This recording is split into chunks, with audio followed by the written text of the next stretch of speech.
रात का समय था। लंदन की ठंडी हवा खामोश सड़कों पर धीरे धीरे सरकती हुई, और उसी खामोशी के बीच एक कहानी जन्म लेने वाली थी। एक ऐसा रहस्य जिसमें शामिल थे हीरे, धोखा और इंसानी दिमाग का सबसे खतरनाक खेल। मैं खिड़की के पास खड़ा था, नीचे सड़क पर चलते लोगों को देख रहा था। अचानक मेरी नजर एक लड़की पर पड़ी। वो अलग थी, बहुत ही शानदार कपड़े, फर कोट, फैशनेबल टोपी, लेकिन उसके चेहरे पर एक अजीब सी बेचैनी थी। और तभी मैंने देखा 3 आदमी, एक अधेड़ औरत और एक लड़का, सब उसका पीछा कर रहे थे। धीरे धीरे, सावधानी से मैंने उत्साहित होकर कहा, पोयरो, यहां आओ, तुम्हारे लिए एक केस है। पोयरो आराम कुर्सी पर आधा लेटा हुआ मुस्कुराया। मोन अमी, तुम हमेशा ड्रामा ढूंढ लेते हो। मैंने कहा, एक लड़की पीछा हो रहा है, बताओ क्या मामला है? क्या वो अपराधी है या शिकार? पोयरो उठता है, धीरे धीरे खिड़की तक आता है, देखता है, रुकता है और फिर हंस पड़ता है। पोयरो, हेस्टिंग्स, यह कोई अपराध नहीं, यह स्टारडम है। वो लड़की मिस मैरी मार्वल है। भीड़, फैंस, पछी, दीवानगी। और तभी डींग डोंग, दरवाजे की घंटी बजती है। पोयरो बिना देखे कहता है, वो आ गई।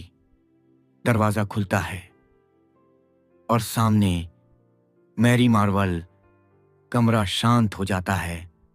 वो बैठती है, लेकिन उसकी आंखों में डर साफ दिखाई देता है। मैरी, मिस्टर पोयरो, मुझे मदद चाहिए।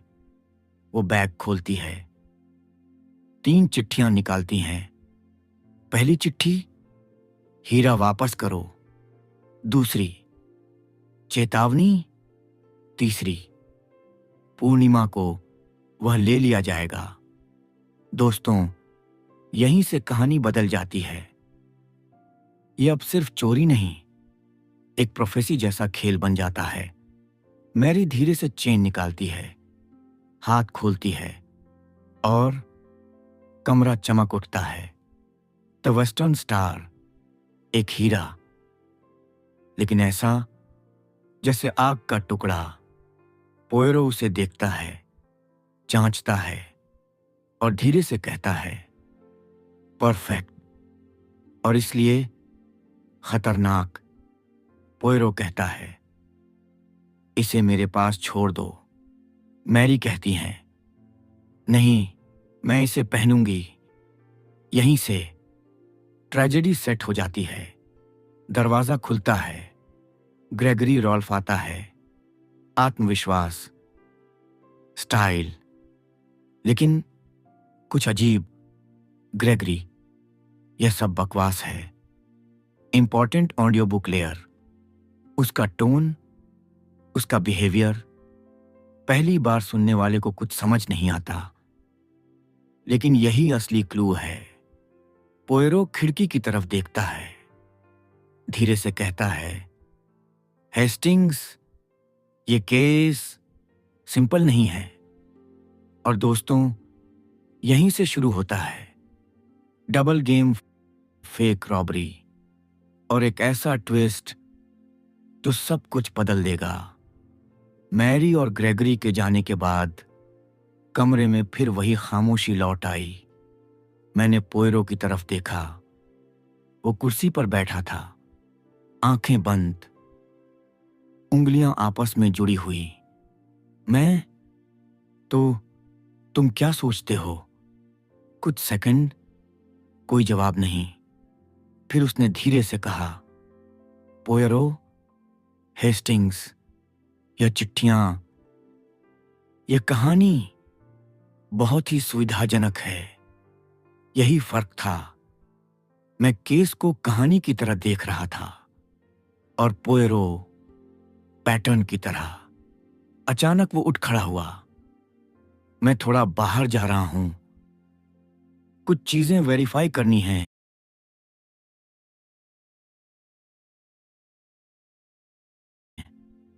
और बिना कुछ समझाए वो चला गया। समय बीतता है। मैं अकेला बैठा था।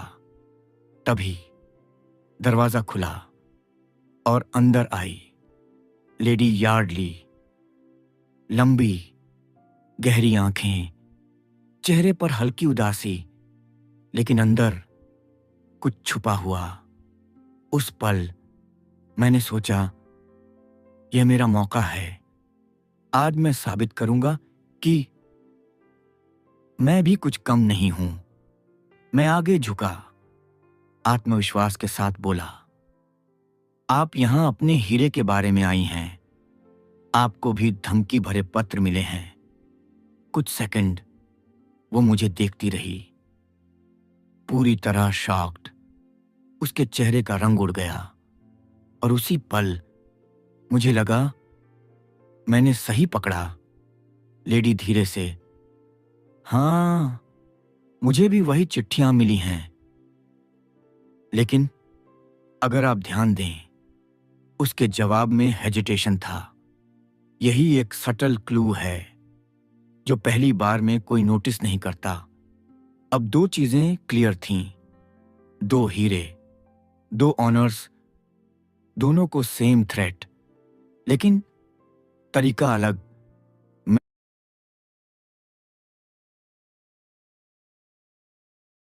Mary hand delivery, lady post. मैंने उसे पूरी कहानी बता दी। मैरी, चिट्ठियां, चीनी आदमी, सब कुछ। लेडी ध्यान से सुनती रही और फिर बोली, मेरे लेटर्स में एक अजीब सी खुशबू थी, अगरबत्ती जैसी। कमरे में सन्नाटा, जैसे कोई इनविजिबल प्रेजेंस हो। दरवाजा खुलता है। पोयरो वापस आता है। उसकी नजर सीधे लेडी पर जाती है, फिर मुझ पर, और बिना कुछ कहे सब समझ जाता है। पोयरो के लिए फैक्ट से ज्यादा इंपॉर्टेंट था लोगों का बिहेवियर। वो काम था, लेकिन थोड़ा एनॉयड भी। क्यों? क्योंकि केस अब कॉम्प्लिकेटेड हो गया था और वो वहां मौजूद नहीं था। लेडी के जाने के बाद पोयरो ने मुझसे सवाल पूछने शुरू किए, तेज, एग्जैक्ट, फोकस्ड। और फिर बोला, हेस्टिंग्स, कहानी अब इंटरेस्टिंग हो रही है। पोयरो अचानक कहता है, कल हम लॉर्ड यार्डली से मिलेंगे। मैं चौंक गया। तुमने केस लिया ही नहीं?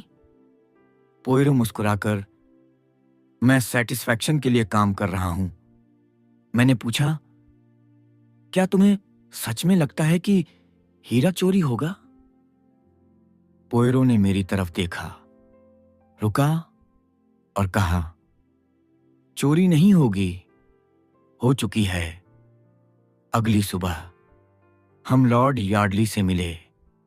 वो एक मिलनसार आदमी था, हल्का लाल चेहरा, लेकिन आंखों में थकान और छुपी हुई चिंता। लॉर्ड, मिस्टर पोयरो, यह सब बहुत अजीब है। पोयरो ने सीधा सवाल किया, क्या आप अपना हीरा बेचने वाले हैं? लॉर्ड चौंक गया, फिर धीरे से बोला, हां, मैं कर्ज में हूं। लॉर्ड ने बताया, वो कर्ज में डूबा है, घर बचाना चाहता है, फिल्म शूट की डील चल रही है और हीरा बेचने का प्लान भी। पोयरो कुछ नहीं बोलता, बस देखता है, हर एक्सप्रेशन, हर हेजिटेशन। पोयरो, क्या आपकी पत्नी इस फैसले से सहमत है? लॉर्ड तुरंत, नहीं। कॉन्फ्लिक्ट सेट हो चुका था। पति बेचना चाहता है, पत्नी रोकना चाहती है। और बीच में एक हीरा। पोयरो खड़ा होता है, आवाज धीमी लेकिन अथॉरिटी भरी। अब आप वही करेंगे जो मैं कहूंगा। लॉर्ड चुपचाप मान जाता है। शाम 5:30 हम पहुंचे यार्डली चेस, एक पुराना शाही घर। दीवारों में इतिहास, हवा में रहस्य। लेडी यार्डली अपने बच्चों के साथ बैठी थी। ममता, शांति, लेकिन अंदर एक तूफान चल रहा था। पोयरो बच्चों से बात करता है, खेलता है, हंसाता है। क्यों? क्योंकि वो सिर्फ डिटेक्टिव नहीं, ह्यूमन रीडर है। अचानक एक टेलीग्राम आता है। लॉर्ड पढ़ता है, चेहरा बदल जाता है। आज रात हीरे की जांच होगी। मतलब आज रात सब कुछ तय होने वाला था। लेडी कहती है, काश तुम यह हीरा नहीं बेचते। लॉर्ड चुप, साइलेंस। सबसे बड़ा कॉन्फ्लिक्ट होता है। सब तैयार हो रहे हैं। डिनर से पहले एक आखिरी शांत पल। ऐसा लगता है जैसे तूफान से पहले की शांति हो। लेडी दरवाजे पर खड़ी है, सफेद ड्रेस, गले में द ईस्टर्न स्टार। वो मुस्कुराती है। मैं लाइट ऑन करती हूं और तभी अंधेरा। दरवाजा धड़ाम से बंद। चीख की आवाज आती है। हम भागते हैं, दरवाजा खोलते हैं। लेडी जमीन पर बेहोश, गले पर निशान, और हीरा गायब।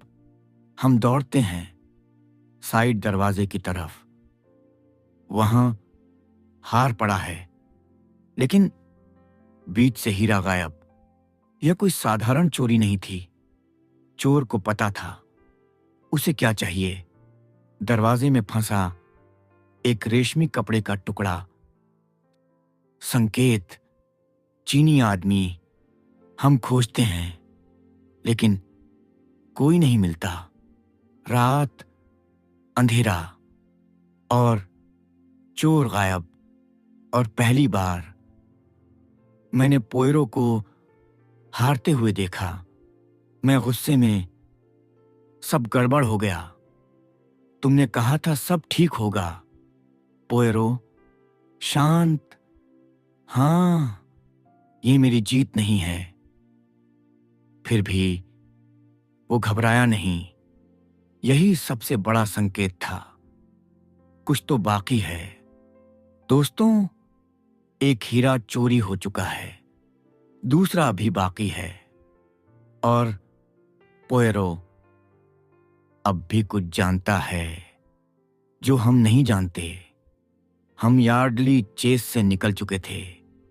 रात ठंडी थी, लेकिन मेरे अंदर गुस्सा उबल रहा था। मैं बोला, पोयरो, अब तो साफ है। हमें तुरंत दूसरे हीरे को बचाना चाहिए। पोयरो खिड़की के बाहर देख रहा था, शांत, अजीब तरह से शांत। पोयरो, अभी नहीं, हेस्टिंग्स। यही चीज मुझे सबसे ज्यादा परेशान कर रही थी। जब सब कुछ गलत हो रहा था, वो फिर भी काम था। पोयरो, तुम भूल रहे हो, चोरी पूर्णिमा को होगी। और उसी पल मुझे लगा शायद मैं गलत हूं, लेकिन सच, हम दोनों गलत थे। अगली सुबह अखबार खुलते ही सब कुछ बदल गया। हेडलाइन, यार्डली चेस में हीरे की चोरी।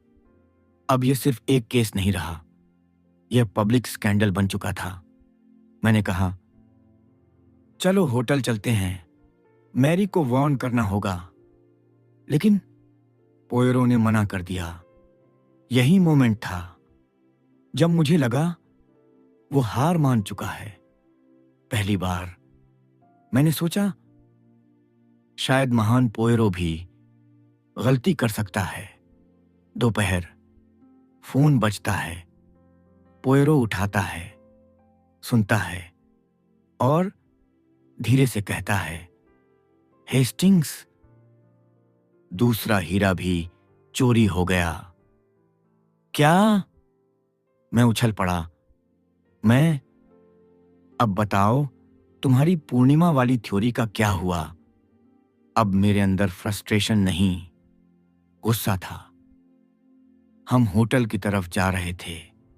मैंने सोचा और अचानक सब समझ में आने लगा। मैंने कहा, यह सब चाल थी, पूर्णिमा वाला प्लान, सिर्फ हमें कंफ्यूज करने के लिए। और यही सच था। हम होटल पहुंचे। मैनेजर का ऑफिस, ग्रेगरी, पुलिस, एक क्लर्क, सब मौजूद थे। क्लर्क ने बताया, एक आदमी आया जो बिल्कुल ग्रेगरी जैसा दिखता था। उसने साइन किया, बॉक्स लिया और चला गया। और सबसे खतरनाक बात, उसने पहले ही मजाक में कहा, मेरी आंखें चीनी जैसी लगती हैं। यही मास्टर स्ट्रोक था, सस्पिशन हटाने का। लेकिन उस वक्त